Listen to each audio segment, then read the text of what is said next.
Dylan's diary. Someone we didn't know tried to pick Dylan up from school yesterday, said his elementary teacher. The guy said he was Dylan's older brother. Dylan doesn't have a brother, I said, alarmed. We thought so too, replied the teacher. I suspected something wasn't right straight away. It was this tall, lanky guy with black hair. Looked in his late 30s, maybe even 40. He knew your address, Dylan's full name and birthday, and which class he was in. I went inside to check with the principal. When I came back out, the guy was gone. I was silent for a second as I stood facing the teacher outside the school gate. The gate separated the main road and a large playground and basketball court, leading into the school. All the other kids and parents had left, and we were the only ones standing outside. "Where's Dylan now?" I asked. "He's waiting for you in the principal's office," she said, gesturing for me to follow as she turned around. I walked across the playground behind her shakily, then through the corridors to the office. My 8-year-old son Dylan sat on the couch in the principal's office, still as a stone. The principal sat behind her desk, and there was a cop standing next to her. "Hey, buddy," I said. "You okay?" Dylan looked at me blankly. My Dylan was always a quiet boy. It was just the two of us at home at the time. I was a single dad. My late wife, Angie, Dylan's mother, died a year prior. She'd been hit by a car while cycling around a sharp bend, and they never identified the driver. I won't go into any more detail here, as frankly I'd rather not relive that period, but safe to say it destroyed me. I tried to pick up the pieces and stay strong for Dylan. Was I doing a good job? Only God knows. I received no feedback. Since then, Dylan became even more withdrawn, pretty much remaining silent until spoken to. He was seen by a child psychologist and various other members of the welfare team at school, but after assessment they were sure he didn't have autism or the like. He could speak up when he was pressed. He was just shy and preferred to keep to himself. The cop confirmed I was Dylan's dad, then asked me a few questions. He finally told us they'd try and find the guy, and to report it if we ever saw him again. The principal and teacher said a few things. It was a blur. All I remember is sweating profusely with my knees shaking, trying to comprehend the fact that someone had tried to kidnap my son. "Dylan, you didn't know that man, did you?" asked the principal. Dylan shook his head. I was on edge after that day. Dylan was my whole world, all the family I had left, and I couldn't stand the possibility that he could be in danger. It made me sick. Who was this bastard? Why my son? Did he know us? Or was it some random creep? I always walked Dylan to and from school thereafter, and was never late to pick him up again. Meanwhile, Dylan himself didn't seem rattled in the slightest. He never mentioned the incident unless specifically asked. At the time, I thought he was just timid and didn't want to cause trouble. A couple of weeks later after the incident, the same homeroom teacher called me during her lunch break. She said one of the kids in her class saw Dylan talking to a man through the school fence. When she rushed out, the man was gone. When Dylan was asked about it, he said he hadn't been talking to anyone. The girl who apparently spotted him was questioned further, and she was adamant she saw Dylan talking to a tall, lanky man with messy black hair. The cops were called again, did a quick search of the perimeter of the school, but they found no one suspicious. That afternoon, I sat Dylan down at the kitchen table. "I won't get angry, I just need you to tell me the truth," I said, trying to steady my nerves. "Did you or didn't you talk to a stranger today at school? Yes or no?" He shrugged. Getting an answer out of him was harder than drawing blood from a stone. "How many times have we told you not to talk to strangers? It's for your own safety. You do understand that, don't you, son?" He nodded, looking slightly afraid. I realized I had raised my voice and felt guilty immediately. Exasperated and running on 2 hours of sleep, I left him at the dining table and went straight to bed. That night, I woke at 2 a.m. and went for a bathroom trip. I decided to check on Dylan while I was at it. He wasn't in his room. I called out his name and looked around in the living room and kitchen, getting more frantic as the seconds ticked by. I checked wardrobes, corners, even in cupboards which made no sense to look in, as he'd never fit in them, but I was desperate, thinking he'd been kidnapped. I went out into the street, yelling his name as I ran up and down it like a maniac to no avail. As I came back into the house ready to call the police, I looked in Dylan's room for one last check. He was sitting up on his bed, wide awake and staring back at me. "Where were you?" I asked, relieved but still alarmed. "I was here," he replied. "No, you weren't. I was looking everywhere for you, and you weren't in here." "I was." Had I imagined all of that? I shook my head, feeling a migraine coming on. "Just stay in your room, okay? Don't scare me." I thought my eyes had deceived me somehow, and the paranoia was getting to me. Perhaps I should have paid attention to the fact that the window was wide open. About a year after those incidents, I heard a knock at my apartment door. I was inside doing some paperwork while Dylan was in his room playing Minecraft. I was on alert immediately. No one ever knocked on the door. We lived in a block of apartments, and friends or acquaintances would always wait outside the main door, ring the doorbell, and I would greet them downstairs. This meant it was likely an upstairs or downstairs neighbor who needed something.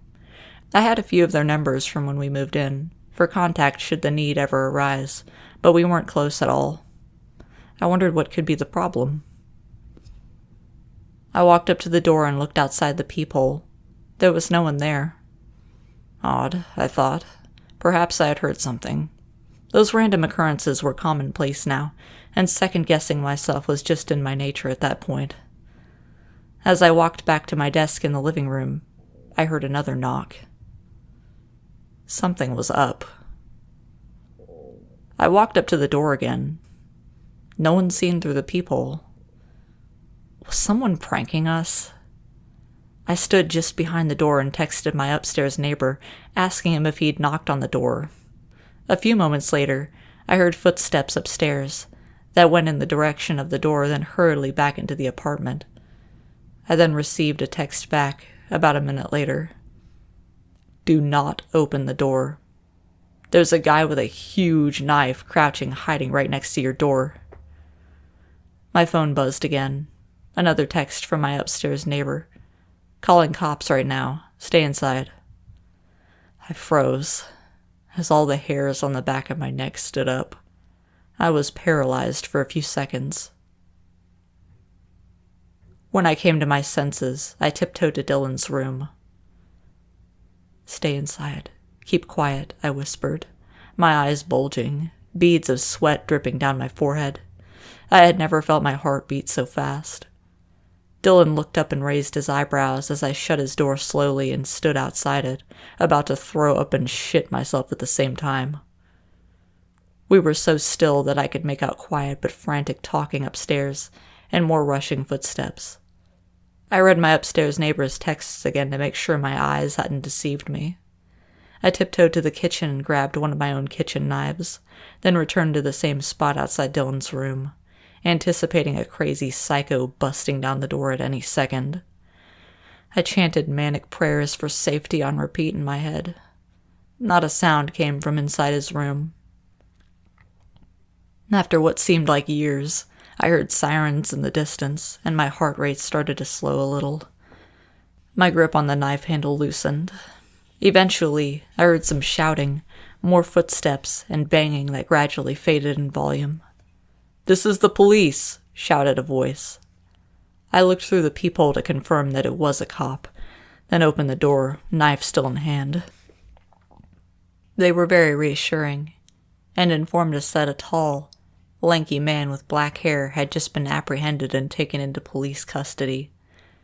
He had knocked on my door and was waiting for someone inside to open it. He was indeed waiting for the freshly sharpened knife. What was he going to do with it, to the first person who opened that door, which was going to be me. Well, if it isn't obvious, then your guess is as good as mine. This guy's name was Gregory.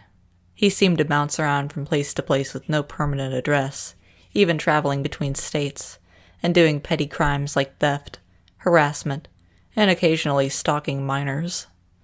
When they did a more thorough search, it turns out he had been involved in at least one gruesome murder in a different state, and ended up being given a life sentence for it, along with his accomplices.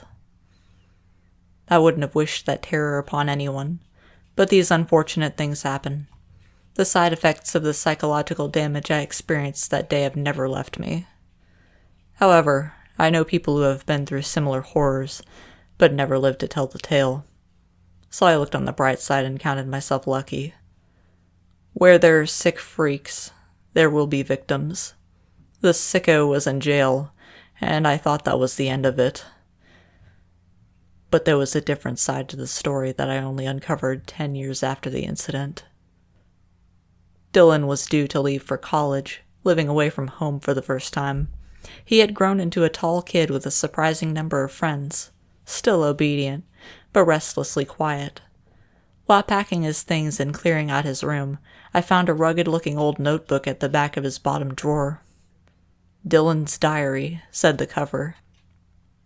I flicked through it with no intention to pry initially, and saw that he had written and drawn in it extensively, with impressively neat handwriting. He had always been a boy of few words, so I was intrigued. I began reading from the first page. Page 1. Cody's house, 11 a.m. He asked to give me back my coat. There were a few stick figure drawings. Page 2. I need a book for English class next week. Ask if Amy has one. I turned the pages, and the first few were filled with the same mundane elementary school day-to-day affairs, mixed in with a few doodles. Then I got to page 21. Page 21. Why does my dad talk so much? He won't even let me get an Xbox. And he won't let me sleep over at Cody's house. Talking back is no use. I hate him. I felt a sting, and my heart sank. I remembered that day vividly, and a pang of guilt ran through me. I turned the page. Page 22. Saw Greg today. He says he can help me get rid of Dad. I said he was lying, but he says he's done it before. It was in the news. As my mind connected the dots, I flicked through the previous pages. This was the first mention of Greg I could find. I started to sweat, but continued reading. Page 23. Me and Greg are coming up with a plan. Need Dad gone. But I almost got caught talking to him today. Miss Watford, that stupid old mole rat, kept asking me. She took me to the principal's office again. I think Katie saw Greg and snitched. Need to be careful. A few blank pages, with a few in between filled with scribbles and admin-type notes to self. Then the narrative continued. Page 41. The word plan was underlined, with 2 drawings underneath. The first was a stick figure kneeling by a door holding what looked like a dagger. The stick figure was smiling. There was another stick figure behind the door, with its hand on the door handle, about to open the door. The second was of the first stick figure stabbing the stick man, who had just opened the door, his eyes now 2 crosses. Page 42. Greg came to my house, and I showed him my plan. He said it was good, and he could do it. We almost got caught by Dad, but I got back in bed just in time. He's going to get some tools from his house. Close one. Page 43. Greg screwed up. He's in jail now. Why did Dad not open the door when Greg knocked? Everything went wrong. I don't know why. Page 44. I wish my dad would just shut up. I flicked through the rest of the notebook, which was blank. Page 44 was the last entry. I read the entries a few more times and pondered what I should do. I never thought Dylan was capable of such heinous intentions. Confused and upset, I acted as if nothing had happened for a few days. But on the day he was due to leave for college, I couldn't hold it in anymore. I brought his duffel bag down and hooked it on his suitcase. He was ready to head to the station, standing outside the door with the suitcase and his backpack. Dylan, when you were younger, did I ever say or do anything that hurt you? You can be honest with me. No, why do you ask? He replied. I held up the diary. He froze for a second, and I saw the color drain from his face. I won't blame you for anything, don't worry. You know I love you very much, son. You were a minor, and you were a victim of a very sick man. Besides, this thing is years old. I just want to know what I did wrong at the time to lead to this, and we can put it behind us. His shocked expression faded, leaving his ever-present blank stare. You didn't do anything wrong. Neither did Mom. I opened my mouth to ask him what he meant by that, but stopped. The corners of his mouth stretched into a wide smile. Our eyes met, and we stood in silence for a few seconds. Dylan. If I were to find another one of these notebooks, I began tactfully, would I see the blueprint of my wife's murder inside? Yeah, he didn't even pause to answer. Then he gripped the handle of his suitcase and walked off down the street. That was 2 years ago now. I never forgave him. Every night I still lie awake thinking whether he was born that way, or it's somehow my fault. We haven't talked since he left that day, and he hasn't come back home. He's never tried to contact me, and I haven't likewise. It looks like he's doing well in college from his Facebook posts. He seems to have a lot of friends, so I assumed he got his own place or stays with one of them. I wonder if any of them will ever find out who he really is. Wouldn't blame them if they never do. After all, I still don't know who my son is, and I raised him for 18 years.